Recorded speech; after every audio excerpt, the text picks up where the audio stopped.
কুল্লু নফসিন যায়িকাতুল মউতের যখন সময় চলে আসবে, ওই সময়টা কত হৃদয় বিদারক হবে। এতগুলা আপন মানুষের সামনে আমাদের চোখটা বন্ধ হয়ে যাবে ধীরে ধীরে। কারো কিচ্ছু করা থাকবে না, তাকাইয়ে থাকা ছাড়া কারো কোনো উপায় নেই।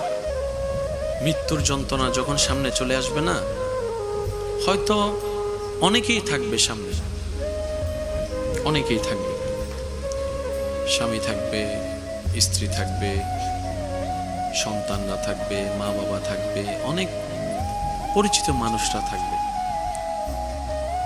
এই এতগুলা মানুষের সামনেই আজরাইল কিন্তু আমাদের রুটা নিয়ে যাবে। সবাই তাকিয়ে থাকা ছাড়া আর কিছুই করতে পারবে না। আমাদের মন, আমাদের আত্মা, আমাদের হৃদয় চিৎকার দিয়ে বলবে, মা কিছু একটা করো না।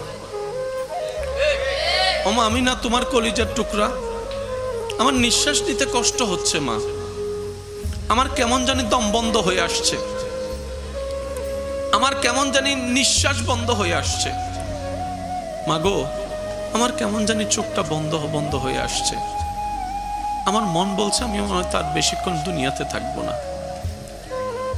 মা গো কে যেন একটা দাঁড়ায় আছে দরজায়, যে আমাকে ডাকতেছে, মা আমি যাব না তোমাকে ফেলে।